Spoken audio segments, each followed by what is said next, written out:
Welcome, ladies and gentlemen. Legitimately, I was pissed at one point in this show. Legitimately, I was beyond angry. And I'm going to leave that for the end of the show. But I'm going to focus on the stuff that I really did enjoy. This was a great show other than that one part that truly made no sense to me. And I know a lot of people are going to say I'm looking too much into it when they hear it, but it made no sense. So let's open with New Day. I don't like to usually go in sequence, but I got to in this case. I'll start with them.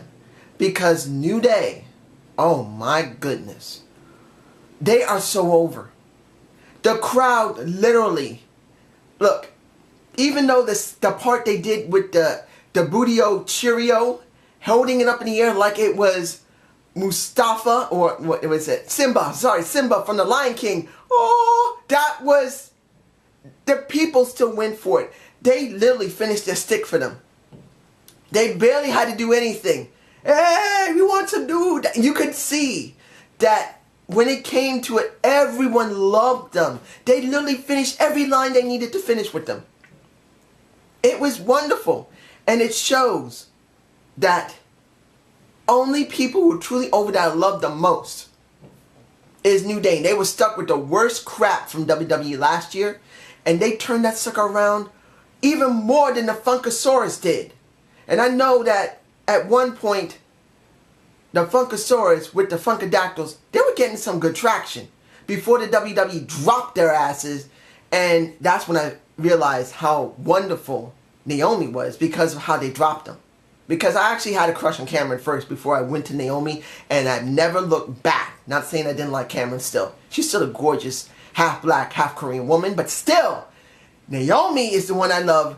And it was because of the rise of the Funkadactyls and the Funkasaurus. But the thing here is that they've gone well beyond that. They've gone so high now, if the WWE could drop them, it's going to be difficult to drop them. Because the people are going to still cheer for them. They're that over. The match itself, it was alright with the New Day. They won. But here's the confusing thing. What's going on with the Wyatts going after them? Now understand, when Bad News Barrett had to get his ass kicked out of the League of Nations. No problem. But here's the problem. What happened to Wade Barrett last night? And I'm talking about Sunday, even though this is being done Tuesday. What happened that night before Raw? You had The Rock and John Cena destroy Bray Wyatt.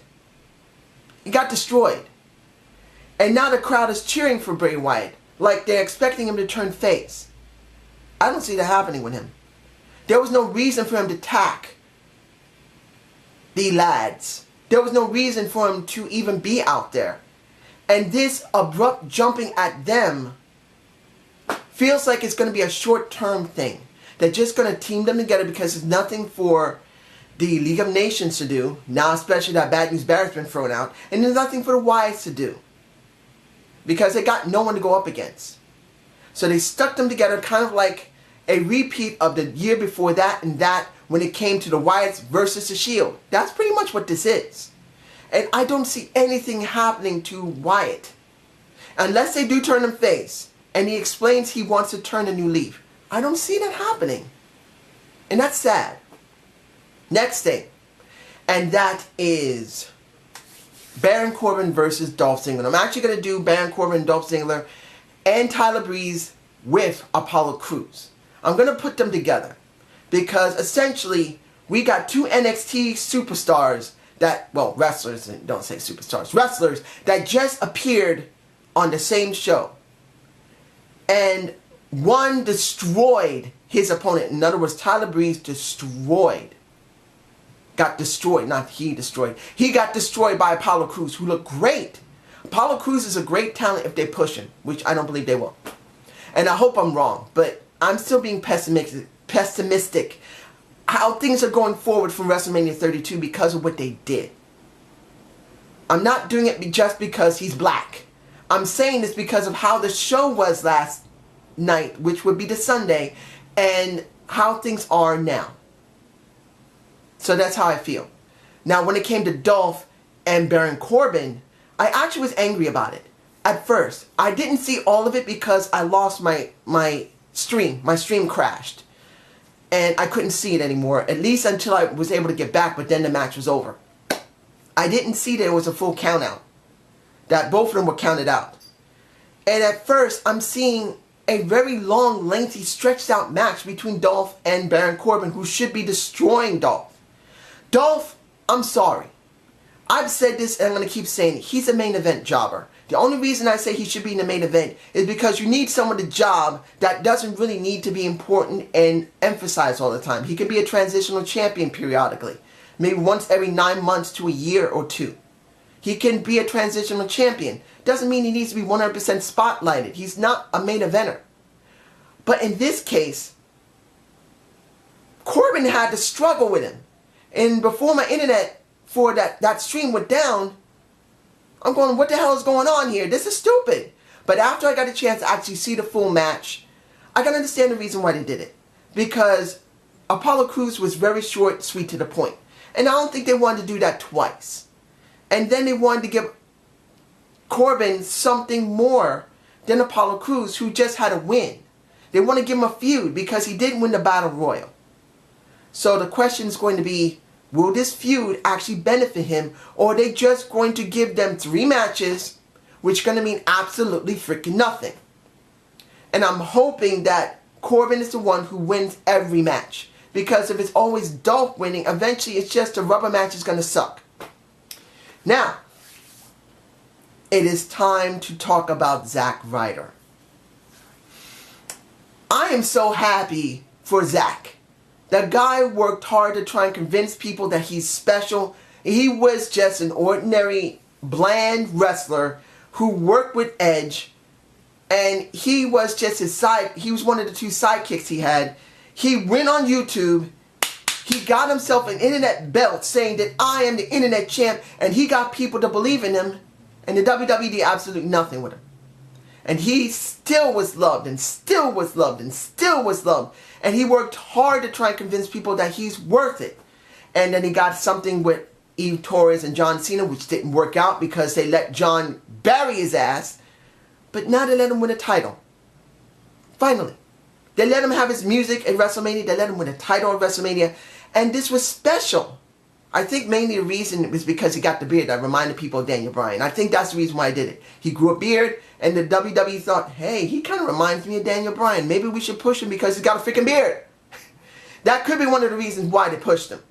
One of the reasons. I'm not saying the main reason. But this entire situation I'm talking about is simple. He's got his first feud with The Miz. And I did say this in my WrestleMania review, that he wouldn't hold that title. He may not even hold it for a month. And I was right. He lost that title in one day.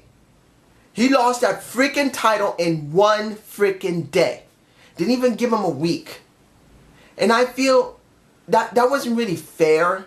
They could have waited at least a week or 2 before they actually pulled the trigger on this. Let him have a title offense against a couple of people and then let him actually have a feud with The Miz. No.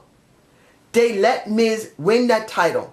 It's good to see his dad was spotlighted. The guy's man's got guns on him. Shoving back to Miz.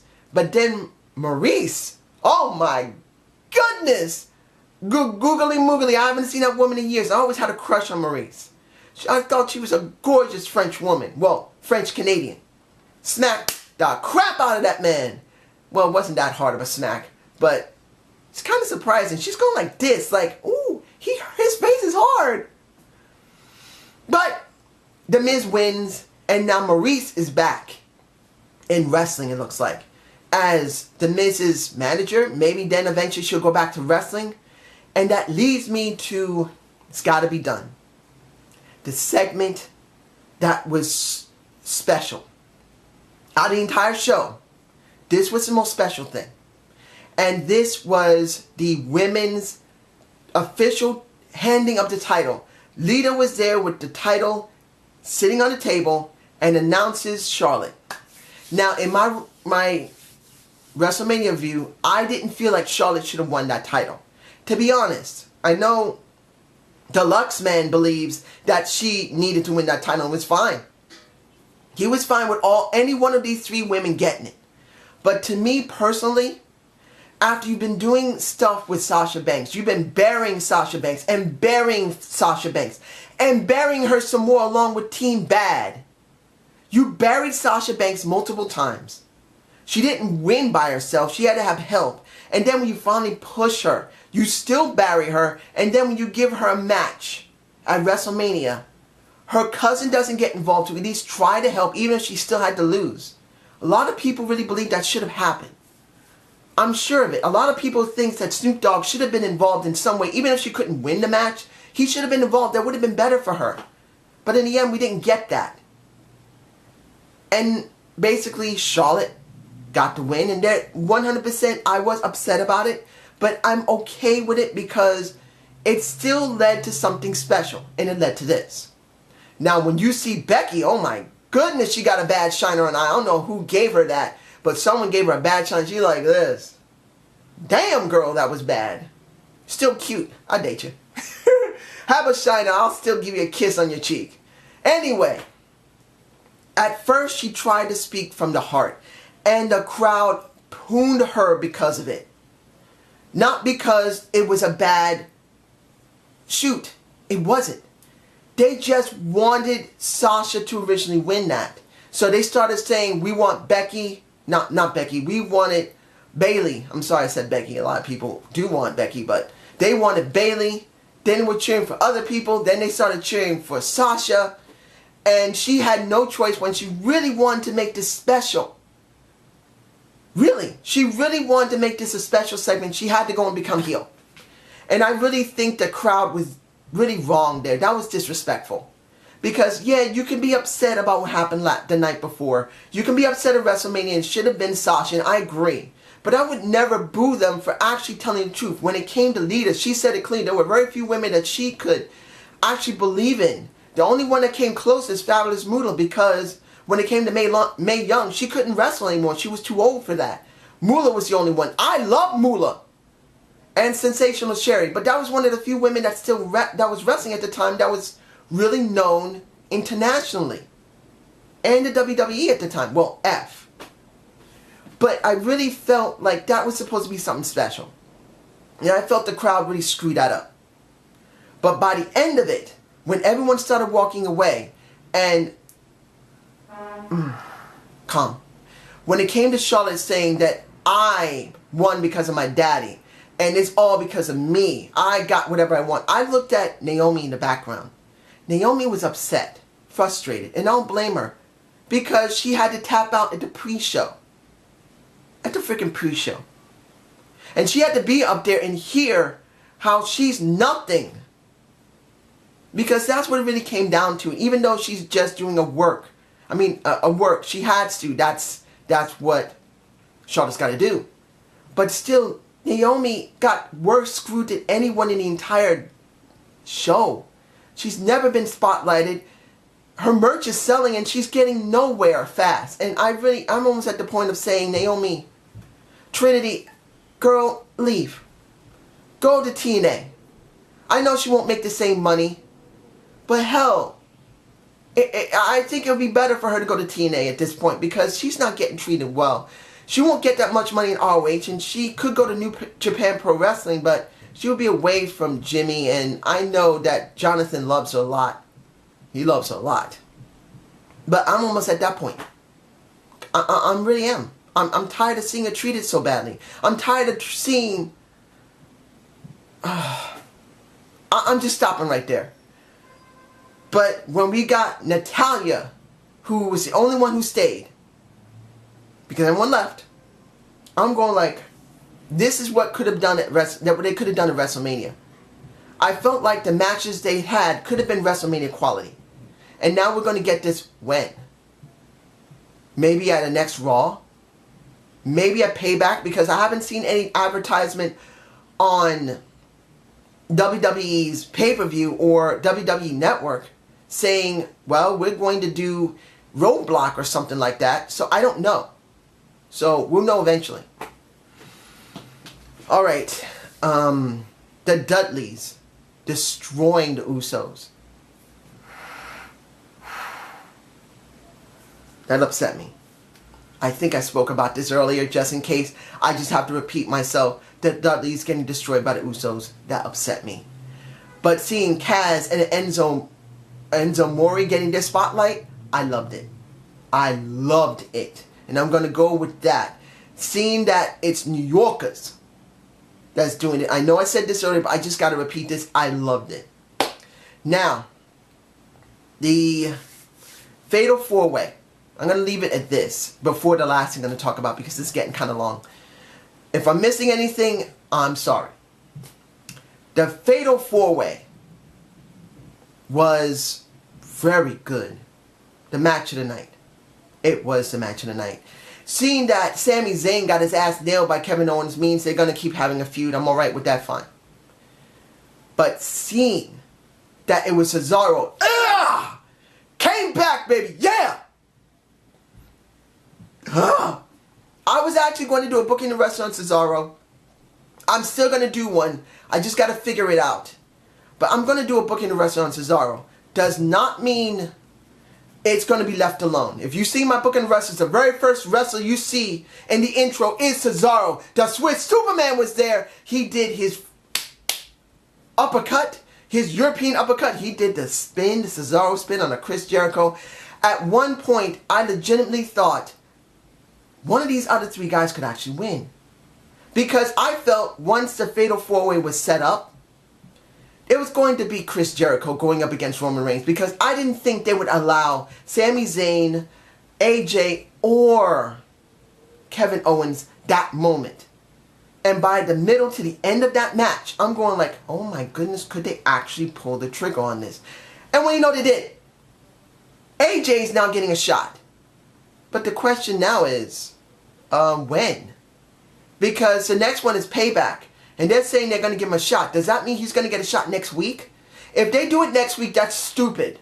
I am hoping that there's some WWE Network special. Unless they're actually going to go to Payback, which is in May. I am so hoping it's for May. Not for next week or if it's on a SmackDown. Please don't. Please don't. Let it be longer than a week before they do it. If they just set it up for next week, it's dumb. They can do something great with AJ and Roman Reigns, and if they don't, it's stupid. It's stupid. And now,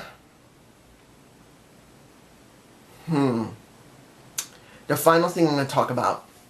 I think I might have forgotten about talking about Sami Zayn and everybody. Just in case I didn't talk about when they first came to the ring with Roman Reigns.